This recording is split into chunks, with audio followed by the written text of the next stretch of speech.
syai'in tahirin, dan air yang bercampur dengan materi yang suci. Contohnya bercampur dengan tinta atau bercampur dengan sabun. Wawu di sini maknanya au. Lantas berubah dengan perubahan yang banyak. Bihaitsu sara la yusamma ma'an. Ya, di mana tidak lagi bisa disebut dengan sebutan air. Dengan bersendirian, namun disebut dengan air sabun atau air sabun, air tinta, air kopi dan seterusnya. Maka air jenis ini adalah tahirun ghairu mutahhirin, suci namun tidak mensucikan. Ya, kemudian beliau menyinggung tentang air musta'mal. Wa kadzalikal ma'u alladhi ustu'mila fi fardhi taharatin. Demikian juga air yang digunakan untuk melaksanakan toharah yang fardu. Kawudu'in seperti berwudu, au ghuslin atau mandi, wajibaini yang wajib, wudu yang wajib dan mandi yang wajib. Wahwa duna kullataini, dan air tersebut kurang dari 2 kullah.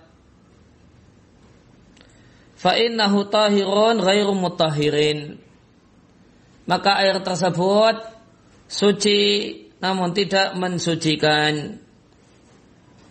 Dan inilah yang disebut dengan air musta'mal. Namun istilah air musta'mal ada juga pengertian yang kedua. Waqad yakunu musta'malan, dan bisa jadi air itu adalah air musta'mal manakala digunakan untuk izalatin najasyati aidan. Manakala digunakan untuk menghilangkan najis. Sebagaimana mufassalun dirinci di tempatnya di buku-buku fikih. Maka disampaikan oleh pensarah, air musta'mal memiliki 2 pengertian.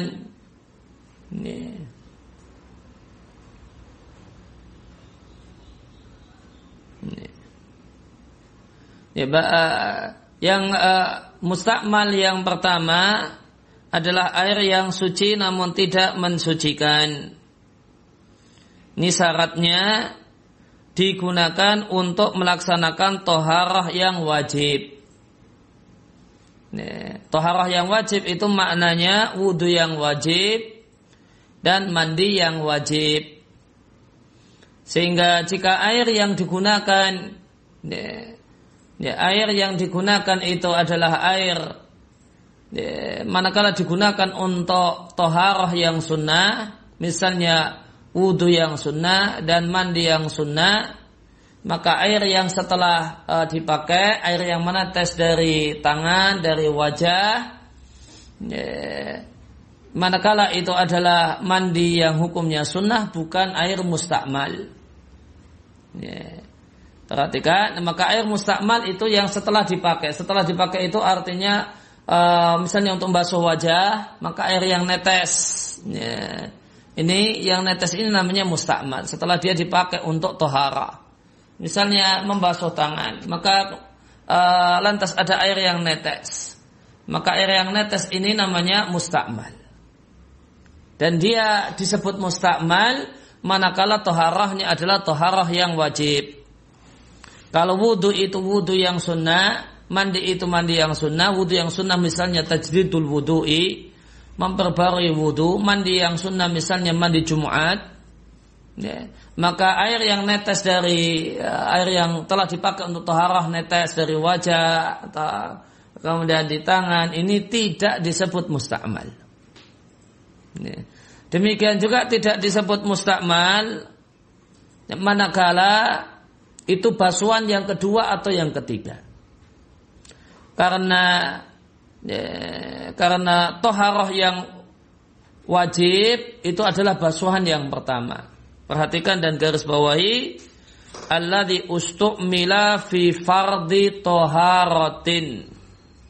Yang telah digunakan untuk melakukan toharah yang wajib.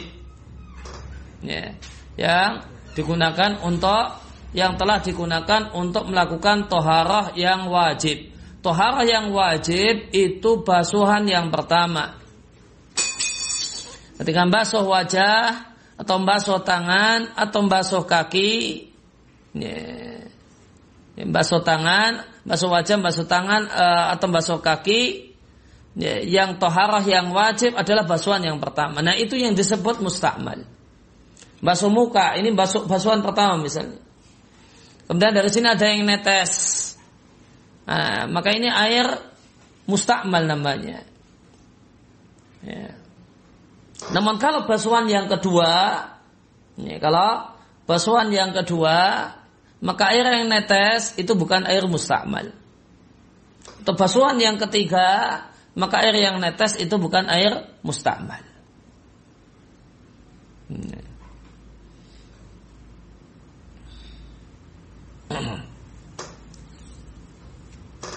Jadi dan yang patut untuk diperhatikan adalah anggapan atau asumsi di masyarakat kita tentang air yang tercampur air mustakmal.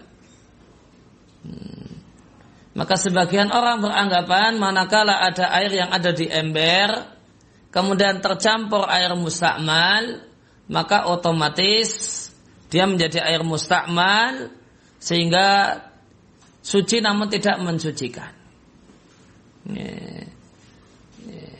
Dan dianggap bahwasanya air ini adalah tercampur air mustakmal cukup dengan manakala kecipratan basuhan yang kedua ataupun basuhan yang ketiga. Ini satu hal yang tidak benar. Kalau ada air di ember atau di gayung, kemudian kecipratan dari basuhan yang kedua ataukah basuhan yang ketiga, tidak disebut air yang di ember ini tercampur air mustakmal. Tidak disebut air yang ada di ember ini adalah air yang tercampur dengan air mustakmal. Baru disebut tercampur dengan air mustakmal manakala kecipratan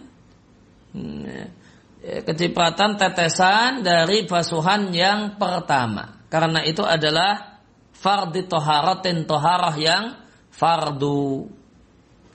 Kemudian poin yang kedua, ketika ada air yang sedikit kemudian terciprat dengan air mustakmal, itu tidak otomatis jadi mustakmal yang suci dan mensucikan. Namun ada dobitnya, ada tolak ukurnya. Yaitu tolak ukurnya bagaimanakah seandainya air sedikit ini tercampur dengan materi suci, apakah kemudian dia menjadi berubah kalau ada materi suci itu tercampur dengan air yang ada di ember atau di gayung ini dengan ukuran seperti itu, apakah dia berubah ataukah tidak? Kalau cuma sedikit seperti itu tidak berubah, maka dia tetap air yang tercampur dengan air mustakmal itu tetap suci dan mensucikan. Sebagaimana disampaikan di Kifayatul Akhyar,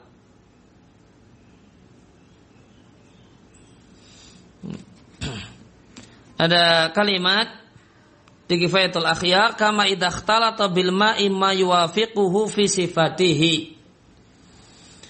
Jika air itu bercampur dengan sesuatu yang mencocokinya,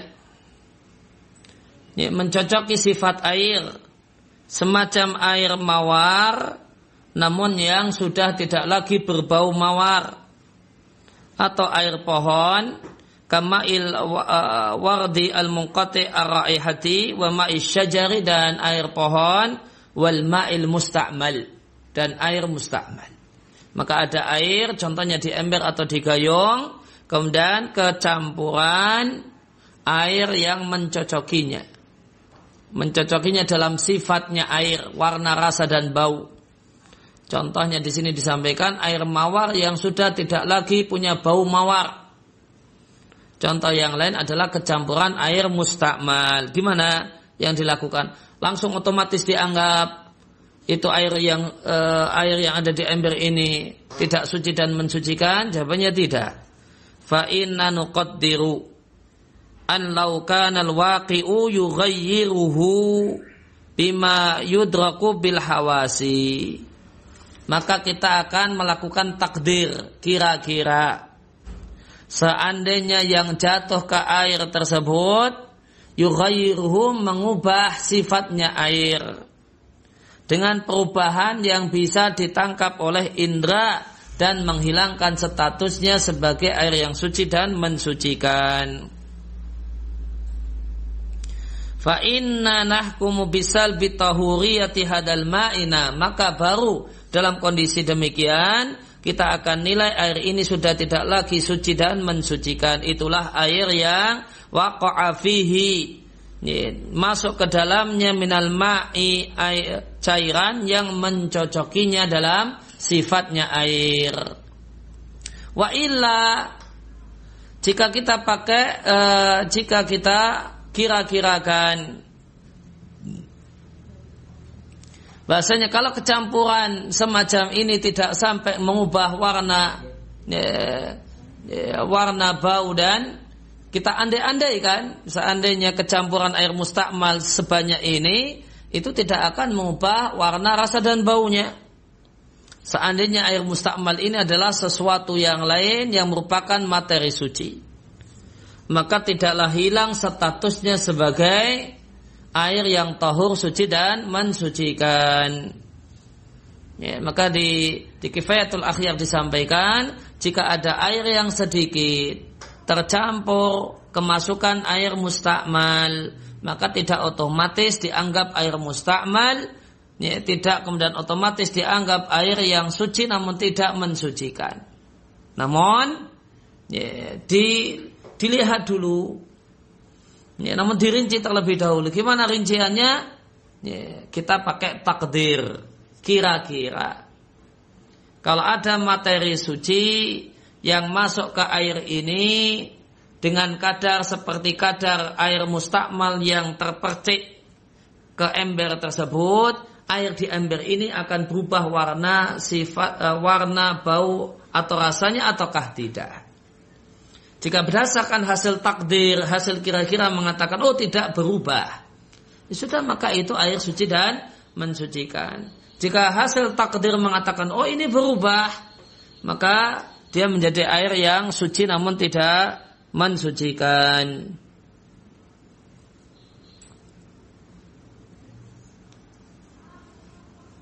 Konsep air mustakmal ini, ya, apa dasarnya, apa dalilnya? Maka dalil Syafi'i adalah masalah ini sebagaimana bisa dibaca di Kifayatul Akhyar. Alasannya adalah li'anna sahabata radhiyallahu anhum ma'asyiddati i'tina'ihim bid-din maka kanu yajma'unahu liyatawadda'u bihi thaniya. Ya, karena para sahabat radhiyallahu anhum yang mereka adalah orang yang sangat perhatian dengan agama, maka saat mereka musafir, mereka tidaklah mengumpulkan air-air mustakmal untuk bisa digunakan berwudu untuk kedua kalinya. Namun sahabat yang tidak kebagian air, itu solusinya adalah tayamum, bukan mengumpulkan air-air mustakmal. Walau kana dzalika sa'igha, seandainya mengumpulkan air mustakmal itu boleh, la fa'aluhu, niscaya mereka para sahabat akan melakukannya.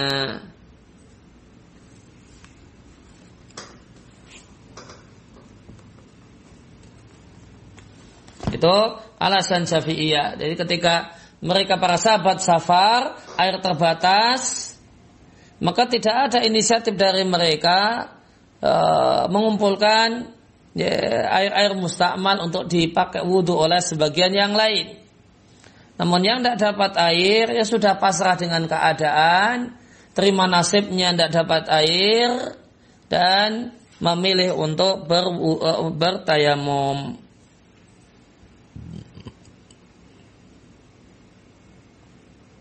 Meskipun perlu diketahui bahasanya sebenarnya tentang terlarangnya menggunakan air mustakmal karena dia statusnya suci dan tidak mensucikan, itu sebenarnya bukanlah satu hal yang disepakati dalam mazhab Syafi'i. Ada perselisihan.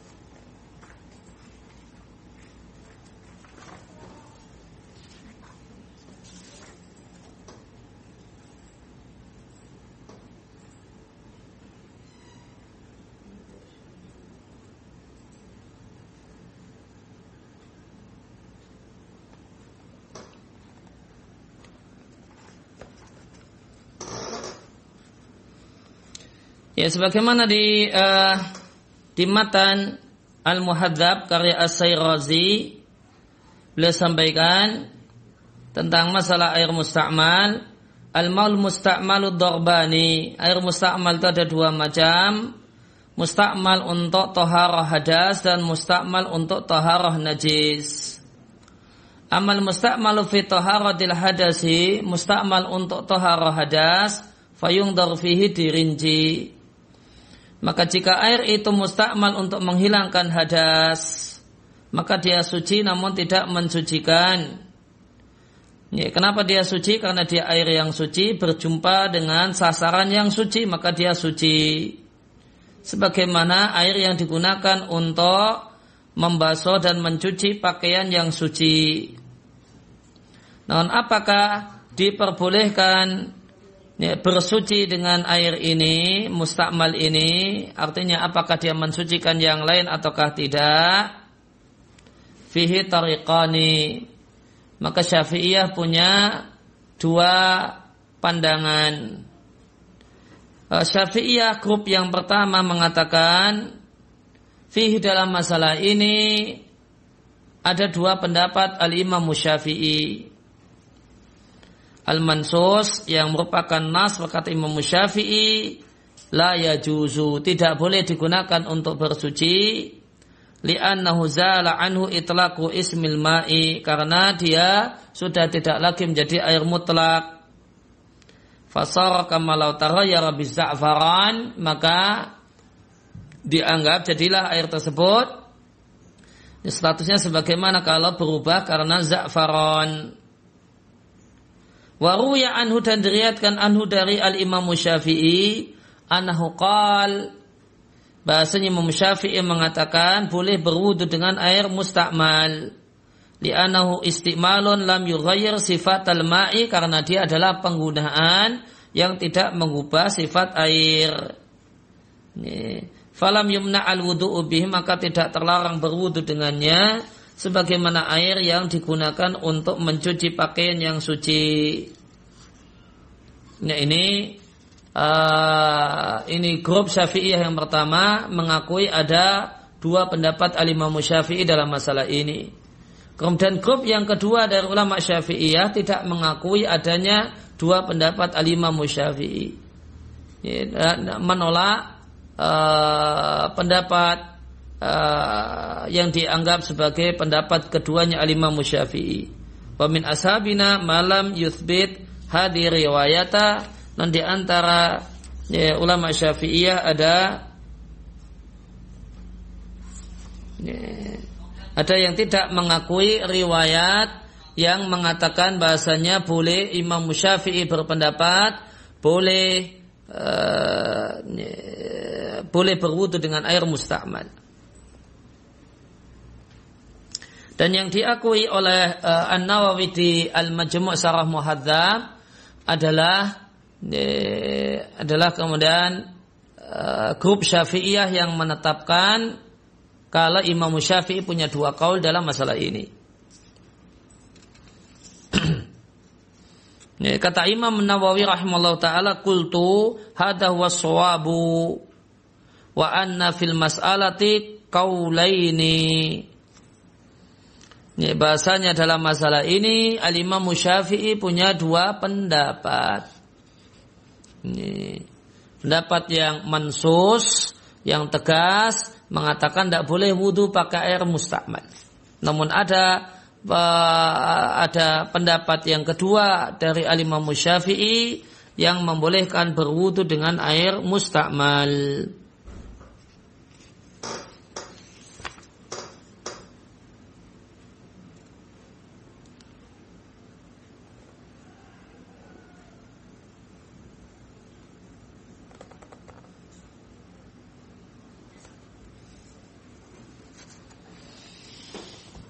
Nah, ya, maka yang kemudian standar atau mu'tamad dalam madhab, air mustakmal itu tidak bisa digunakan untuk bersuci, untuk berwudu dan bersuci, karena dia adalah air yang suci namun tidak mensucikan. Meskipun Al-Imam Syafi'i punya pendapat yang kedua dalam masalah ini yang membolehkannya dan menganggap bahasanya air mustakmal itu tetap suci dan mensucikan. Kemudian yang kedua tadi mustakmal untuk menghilangkan najis. Ya, tadi di Ad-Durratul Fadal disampaikan waqad yakunu mustakmalan fi izalati najasati, dan ada air mustakmal untuk menghilangkan najis. Catatan kaki 2, wa khulasatu dzalika, kesimpulan dalam masalah ini, idza stu'mila ma'un qalilun, jika ada air yang jumlahnya sedikit karena kurang dari 2 kullah, dan kemarin telah disampaikan oleh penulis definisi 2 kullah.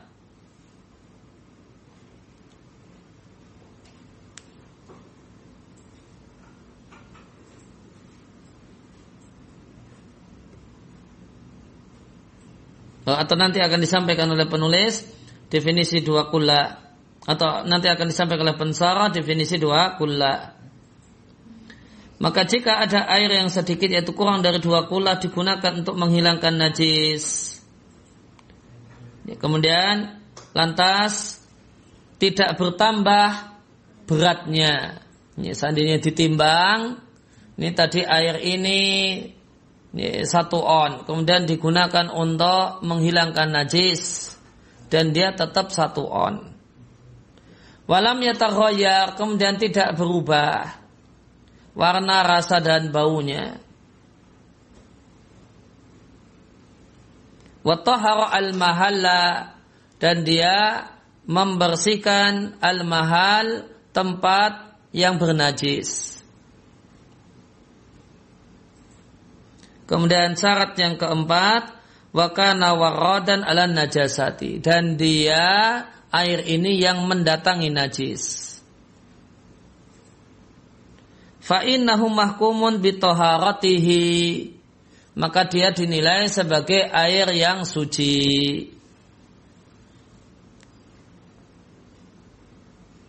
Misalnya ada air cuma 1 gayung, tentu itu dia air sedikit, kurang dari 2 kullah. Ya, digunakan untuk membersihkan najis, ya, yang ada di lantai. Dan ini adalah siraman yang terakhir, yang siraman tersebut membuat air lantai itu suci. Ya. Maka manakala siraman air ini tadi, setelah air itu dipakai untuk nyiram, dan ini adalah siraman yang terakhir yang bikin suci, karena boleh jadi siraman pertama belum suci, siraman kedua belum suci, ini siraman yang ketiga yang bikin suci misalnya. Maka jika tidak bertambah, maka ada 4 kriteria. Jika beratnya tidak bertambah, kemudian yang kedua, dia tidak berubah warna, sifat dan warna, tidak berubah sifatnya, itu warnanya, rasa dan baunya. Kemudian yang ketiga, mahal, tempat yang ada najisnya itu jadi suci dengan air tersebut. Kemudian yang keempat, air ini mendatangi najis. Maka air ini air yang statusnya suci. Sehingga orang yang membersihkan lantai tersebut, kemudian dia kecipratan air ini kainnya atau badannya, maka dia tidak kecipratan air najis, namun kecipratan air yang statusnya suci. Maka perlu diperhatikan bahasanya para ulama kita, para ulama Syafi'iyah itu membedakan antara air sedikit mendatangi najis ataukah air sedikit didatangi najis. Kalau air sedikit yang mendatangi najis karena dia digunakan untuk mensucikan najis, kemudian dipenuhi kriteria yang lainnya tadi, 3 kriteria yang lain, maka air itu statusnya suci. Tapi kalau air itu air sedikit kurang dari 2 kulah dan didatangi oleh najis, anggap saja 1 ember. 1 ember itu kan 1 ember itu kurang dari 2 kula. Jadi contohnya misalnya ada najis kencing di halaman, di tanah. Dan kita bawa 1 ember. 1 ember besar pun belum, 1 ember cukup besar pun tentu belum 2 kula. Kemudian kita siramkan. Dengan kita siramkan, tanah tadi suci. Tempat tersebut jadi bersih.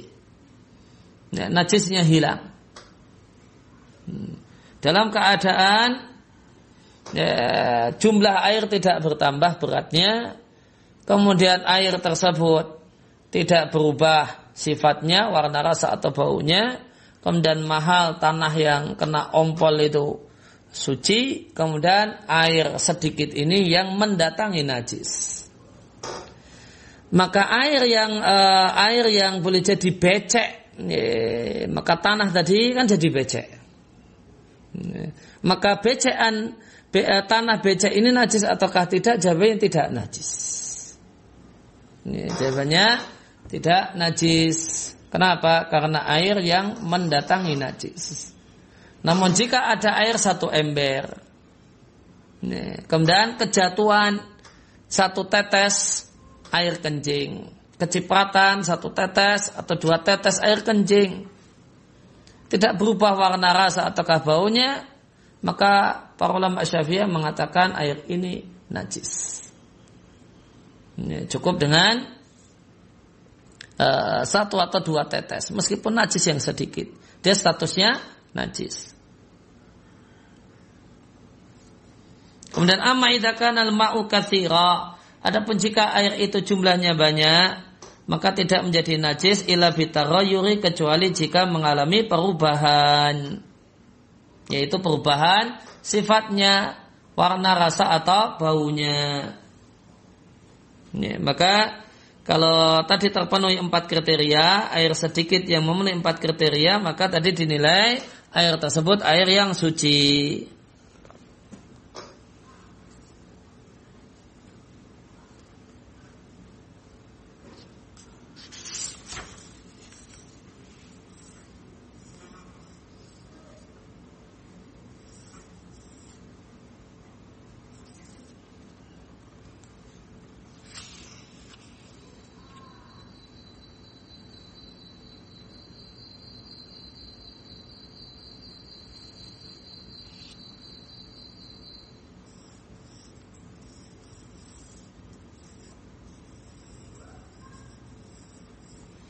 Ya, ketika kemudian kita katakan air mustakmal dari membersihkan najis itu suci dengan syarat dan ketentuan yang berlaku, maka apakah boleh digunakan untuk berwudu?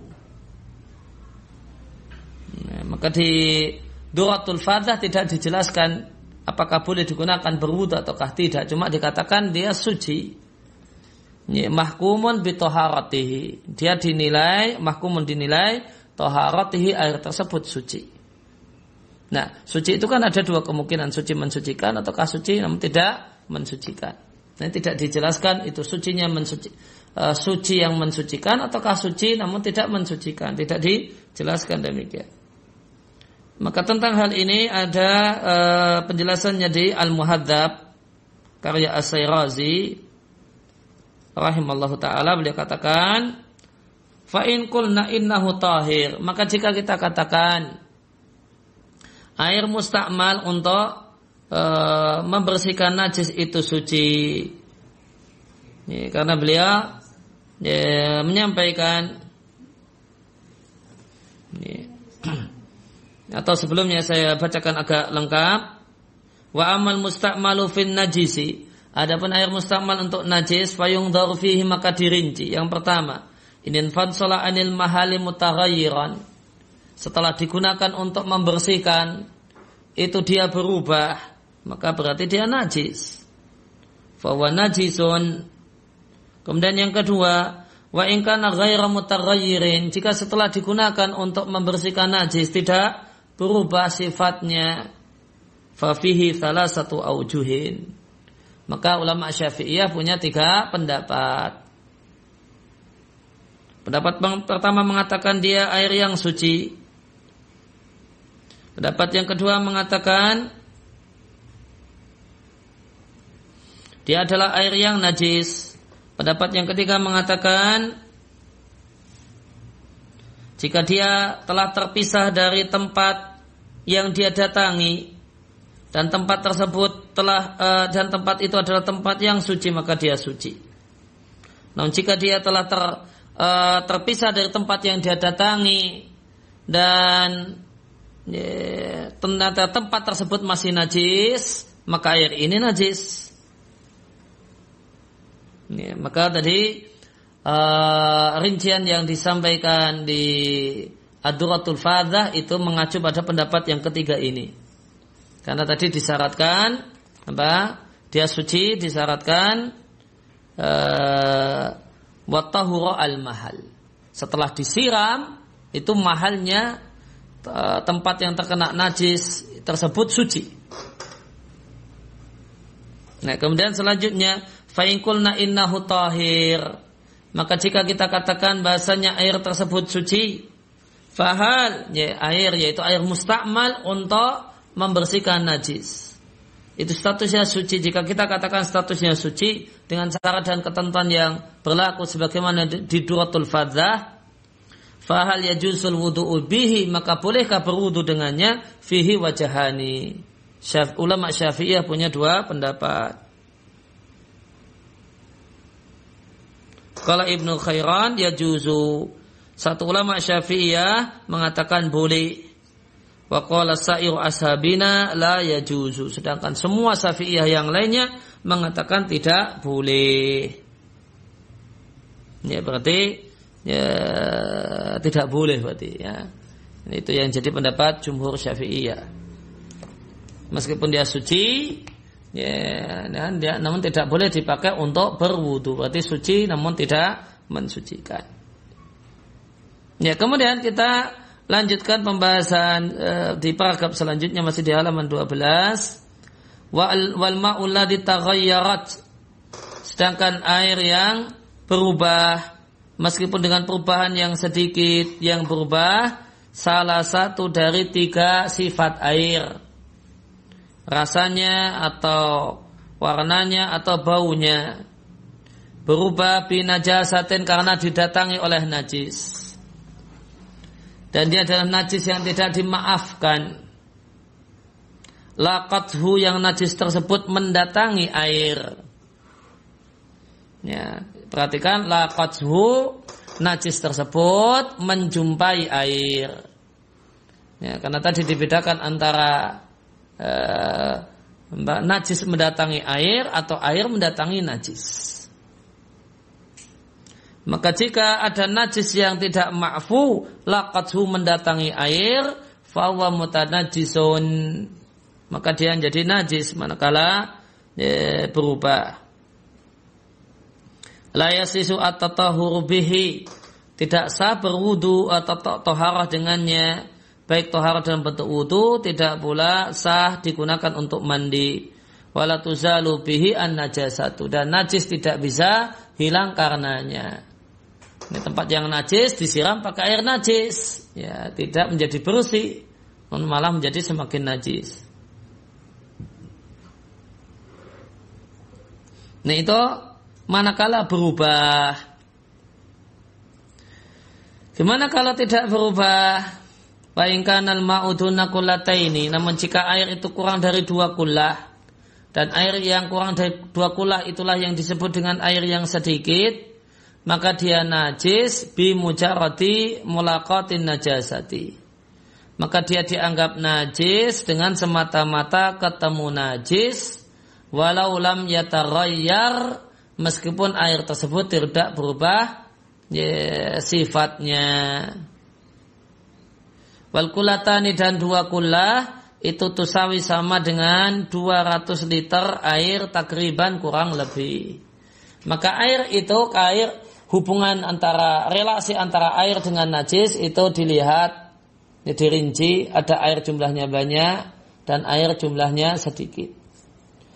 Yang pertama air jumlahnya banyak. Air jumlahnya banyak jika yaitu lebih dari 2 kullah, jika dia berubah salah satu sifatnya maka najis. Dan jika dia tidak berubah salah satu sifatnya dianggap tidak najis. Kemudian yang kedua, air yang jumlahnya sedikit yaitu kurang dari 2 kullah. Maka air yang sedikit yaitu kurang dari 2 kullah, jika dia kemasukan najis dan berubah ya tentu najis. Jika dia kemasukan air namun tidak berubah, Syafi'iyah mengatakan air tersebut najis.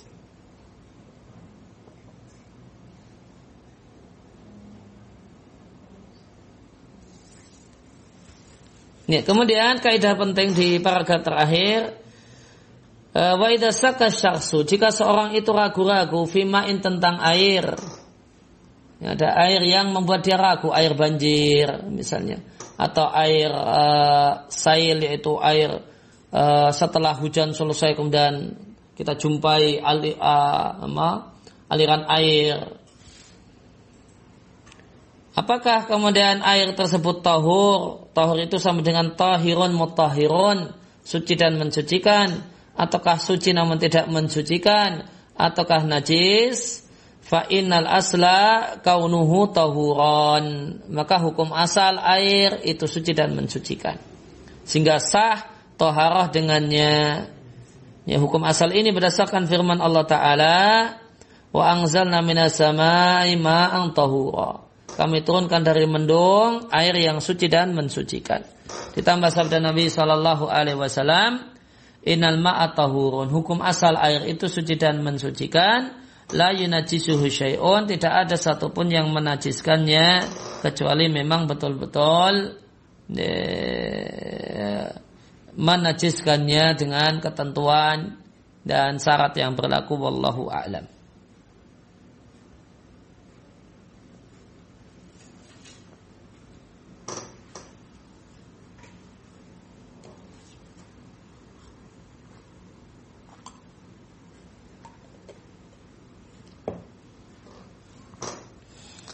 Kemudian kita lanjutkan dengan furudul wudu'i di halaman 15. Ya, furudul wudu'i atau arkanul wudu'i, rukun wudu.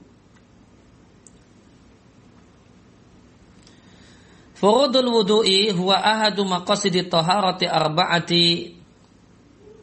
Huwanya tentu kembali ke wudu. Wudu adalah salah satu dari 4 toharah utama. Mantalah kita bahas ada 4 toharah yang statusnya maqasid, yang utama, yaitu wudu di halaman 11, wudu, mandi, tayamum, kemudian menghilangkan najis. Dan wudu itu bukanlah kekhasan umat Islam, lain halnya dengan tayamum. Kalau tayamum itu kekhasan umat Islam. Inama khusat hadil ummatu, yang menjadi kekhasan umat Islam itu adalah ghurrah dan tahjil karena wudu. Artinya di umat-umat terdahulu telah terdapat syariat wudu. Di syariat Musa, syariat Isa itu sudah ada syariat wudu. Cuma wudu untuk umat-umat terdahulu tidak menghasilkan ghurrah dan tahjil di akhirat. Sedangkan wudu untuk umat Muhammad sallallahu alaihi wasallam itu nanti di akhirat akan berbuah ghurrah dan tahjil. Ghurrah itu wajah yang bercahaya. Tahjil itu tangan dan kaki yang bercahaya. Nah, anggota wudu yang bercahaya karena wudu itu kekhasan umat Muhammad sallallahu alaihi wasallam. Dan dengan itu Nabi mengenali, nanti di padang mahsyar Nabi akan bisa mengenali ini mana umat Muhammad dan mana bukan umat Muhammad. Karena umat Muhammad, karena mereka berwudu, maka ada wajah yang bercahaya, tangan kaki yang bercahaya. Sedangkan umat-umat Nabi yang lain meskipun mereka berwudu, namun wudunya tidak berbuah wajah bercahaya dan tangan kaki bercahaya. Sebagaimana sabda Nabi sallallahu alaihi wasallam, "Inna ummati yud'auna yaumal qiyamati", sesungguhnya umatku itu akan dipanggil pada hari kiamat ghurran, bercahaya wajahnya, muhajjalina, dan tahjil, tangan dan kakinya bercahaya. Kenapa? Min atharil wudu'i, karena pengaruh wudu. Faman istata'a minkum ayutillahu ghurratahu wa tahjilahu falyaf'al. Maka siapa di antara kalian yang mampu untuk memanjangkan ghurrahnya, sinar di wajahnya, dan memanjangkan tahjilnya, yaitu sinar di tangan dan kakinya, falyaf'al, silahkan dia melakukannya. Dan perlu diketahui kalimat ini, man istata'a minkum, sampai man istata'a minkum ayutillah ghurrata wa tahjilahu falyaf'al, diperselisihkan oleh para ulama. Apakah dia marfu' sabda Nabi sallallahu alaihi wasallam ataukah dia mudraj, perkataan Abu Hurairah yang disisipkan ke dalam hadis? Maka sebagian ulama semacam Abul Abbas Ibnu Taimiyah dan yang lain menilai bahwasanya faman istata'a minkum ayutillah ghurrata wa tahjilahu falyaf'al itu adalah mudraj, ucapan Abu Hurairah, bukan marfu' sabda Nabi sallallahu alaihi wasallam. Namun para ulama Syafi'iyah itu menerima kalimat man istata'a minkum ini itu sebagai marfu' sabda Nabi sallallahu alaihi wasallam. Sehingga nanti di antara hal yang dianjurkan dalam wudu dalam mazhab Syafi'i adalah memanjangkan ghurrah dan tahjil. Ya, kemudian wal wudu'u ma'khudun minal wada'ah. Dan wudu itu diambil dari kata-kata wada'ah, dan wada'ah itu maknanya di situ tercetak nadharah, dan ini keliru. Maknanya nadhofah. Maknanya kebersihan. Ini itu bukan ra namun fa. Li'annahu yuzilu dzunuba, karena wudu ini menghilangkan, membersihkan dosa. Kemudian dalam bahasa Arab terdapat perbedaan antara wudu'un dan wadu'un. Kalau wudu'un, wawunya di dhammah itu aktivitas berwudu. Wa fi fathiha, namun jika wawunya di fathah wadu'un, maka dia adalah al-alatu, adalah air yang digunakan untuk berwudu. Ya, artinya wudu'un itu artinya aktivitas dan kegiatan berwudu, sedangkan wadu'un itu artinya air yang dipakai untuk berwudu. Semisal itu tuhurun dan tahurun. Ya, tuhurun itu kegiatan toharah. Boleh jadi mandi, boleh jadi berwudu. Non kalau tahurun itu alat yang dipakai untuk toharah, dalam hal ini air. Semisal itu sahurun dan suhurun. Sahurun itu makanan yang dimakan di waktu sahur. Sedangkan suhurun itu aktivitas makan sahur. Sehingga kalau pakai sudut pandang bahasa Arab, ayo suhur, bukan ayo sahur. Ayo suhur, ayo kita makan sahur sendiri-sendiri. Kalau ayo sahur, itu kesini, ini saya sudah nyiapkan makanan, nasi, lauk, macam-macam kita makan sahur. Itu kalau pakai sudut pandang bahasa Arab. Itu yang tepat, ayo suhur dan bukan ayo sahur.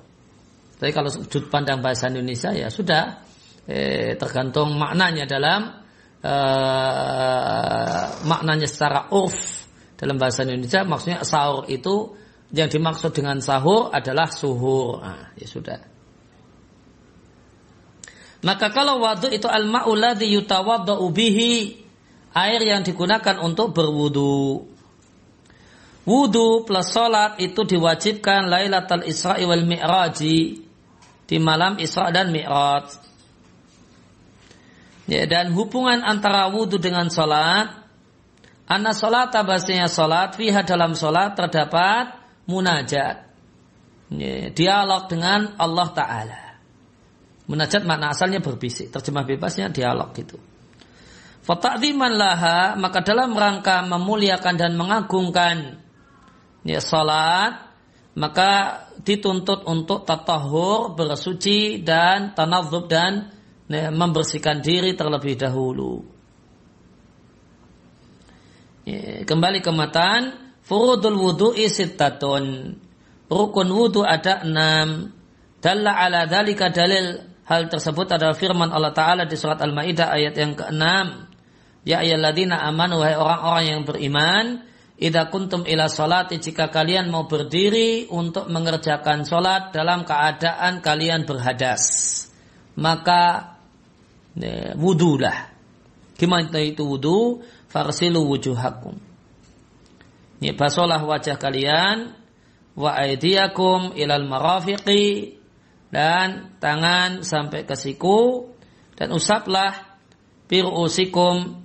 Kalau Syafi'iyah memaknainya dengan usaplah biru'usikum, sebagian rambut kepala kalian, wa arjulakum, dan basuhlah kaki kalian ilal ka'bain, sampai mata kaki, yaitu bersama mata kaki.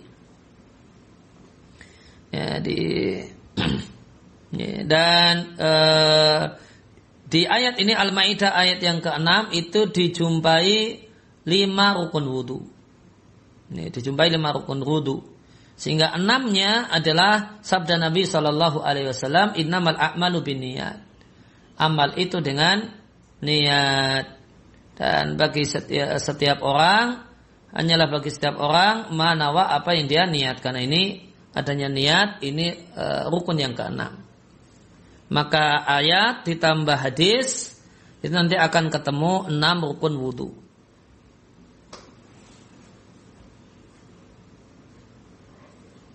Yang pertama adalah niat. Niat itu dalam pandangan para ulama Syafi'iyah itu dibedakan antara niat dengan azmun, dengan azam. Kalau orang itu bertekad dan berkeinginan untuk melakukan sesuatu, sebelum melakukannya itu namanya azam.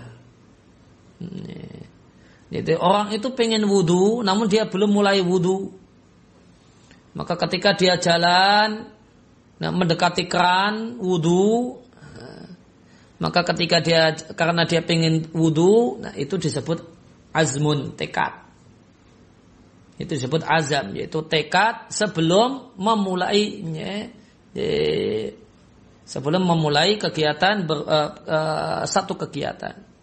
Kalau yang disebut niat, dalam pandangan para ulama Syafi'iyah itu ada syaratnya. Sebagaimana yang di sini. Wa yaqasdu syai'i muqtarinan bi fi'lihi.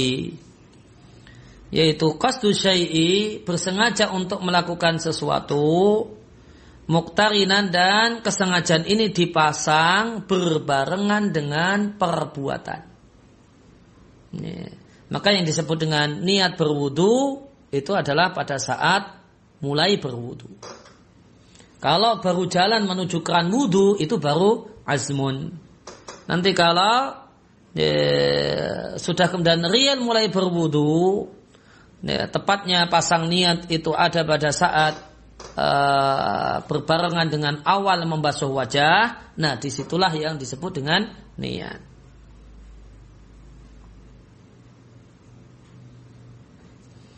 Wa hukmuha dan hukum niat al-wujubu fi ghalibil ahkami. Niat itu wajib dalam mayoritas hukum. Artinya ada sebagian hukum yang tidak perlu niat dan itu sudah sah. Di antaranya adalah menghilangkan najis. Itu tidak perlu niat asalkan najisnya hilang, itu sudah sah untuk suci.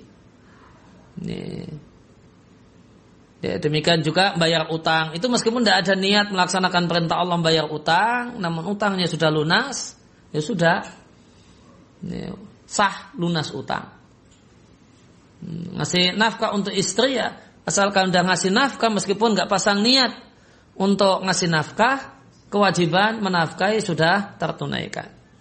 Sehingga niat itu hukumnya wajib fi ghalibil ahkam dalam mayoritas hukum, tidak dalam semua. Karena ada sejumlah hukum yang sah meskipun tanpa pasang niat. Wa takunu muqtarinatan bi awalil ibadati. Dan niat itu wajib bergandengan dengan awal ibadah, ghaliban mayoritasnya. Dalam pandangan ulama Syafi'iyah, niat itu letaknya di awal ibadah kecuali puasa. Maka kalau puasa itu puasa fardu itu tidak diharuskan pasang niat bertepatan dengan terbit fajar. Berbarengan dengan terbit fajar karena awal ibadahnya kan terbit fajar. Jadi terbit fajar harus melek. Kemudian pasang niat untuk puasa, tidak harus demikian. Yang penting pasang niat di waktu malam. Yang namanya malam adalah sejak tenggelamnya matahari sampai sebelum terbit fajar. Ketika sudah pasang niat untuk besok puasa, maka sudah sah niat puasa. Sehingga di sini dikatakan niat itu bergandengan dengan awal ibadah ghaliban mayoritasnya. Semua ibadah dalam pandangan ulama Syafi'iyah, ibadah ritual ibadah, niatnya itu harus di awal ibadah kecuali puasa. Walidha qala, oleh karena itu selanjutnya di matan disampaikan pasang niat kapan? Pasang niat wudu itu ingda ghuslil wajhi, ketika pertama kali membasuh wajah.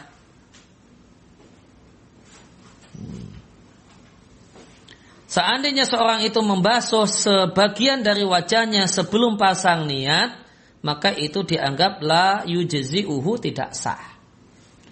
Jadi berbarengan dengan mulai misalnya air itu dia guyurkan ke wajah, berbarengan dengan itu ada niat di hati untuk berwudu. Sehingga ketika misalnya dia membasuh air itu bentuknya demikian, dimulai dari dahi kemudian sampai ke hidung. Nah, pasang niat wudu itu baru sampai hidung. Baru sampai hidung itu baru pasang niat untuk berwudu. Maka gimana? Dahi tadi belum, kemudian maka untuk basuhan dahi itu wajib diulang. Bal yu'iduhu.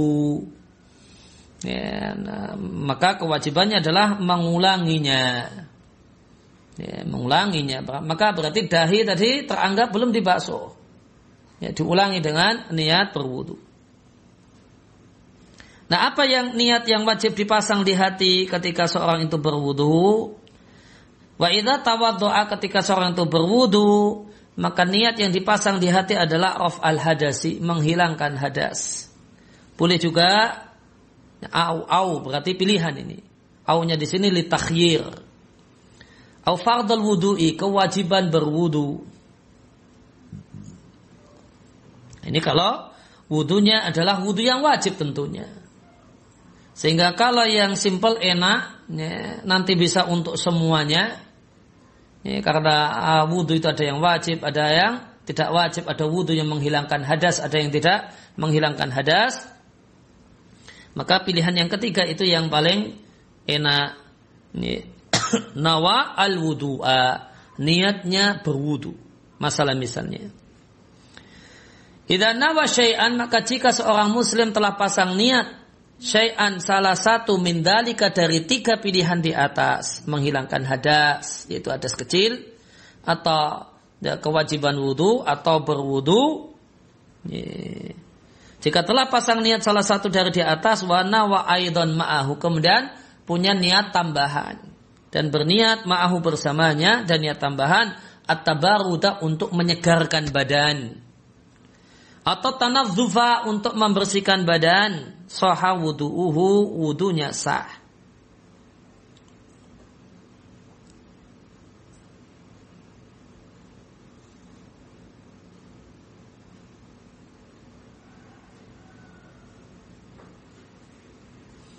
Ya, demikian yang kita kaji kesempatan sore hari ini. Wassallallahu ala nabiyina Muhammadin wa ala alihi washabihi wasallam. Wa akhiru da'wana alhamdulillahi rabbil alamin. Oh ya, silakan. Assalamualaikum Ustaz. Waalaikumsalam.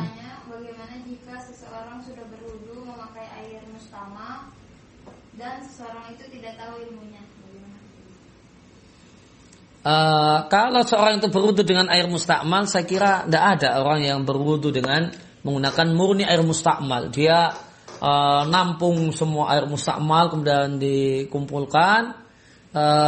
Kemudian dia berwudu dengan itu. Itu kalau murni berwudu dengan air mustakmal, tidak bisa saya bayangkan adanya di masyarakat kita, gitu ya. Yang mungkin untuk terjadi adalah berwudu dengan air yang kecampuran air mustakmal. Kalau berwudu dengan air yang kecampuran air mustakmal, tadi sudah dijelaskan. Bahasanya dirinci. Itu dirinci. Yaitu kira-kira kalau air mustakmal yang segitu masuk ke ember, itu kalau seandainya yang masuk itu bukan air mustakmal namun materi suci yang lain, kira-kira dengan segitu air di ember ini berubah atau tidak? Kalau hasil kira-kiranya tidak berubah, maka tidak apa-apa berwudu dengan air yang kecampuran air mustakmal tadi, karena kecampurannya sedikit. Tapi kalau kecampuran airnya mustakmal itu banyak, maka di situ ini kemungkinan besar sudah berubah ini. Kalau seandainya yang masuk adalah materi suci, nah itu tidak boleh dalam madzhab Syafi'i untuk berwudu. Dan perlu diingat, bahasanya air mustakmal itu manakala itu untuk fardu toharah yang fardu, yaitu basuhan yang pertama.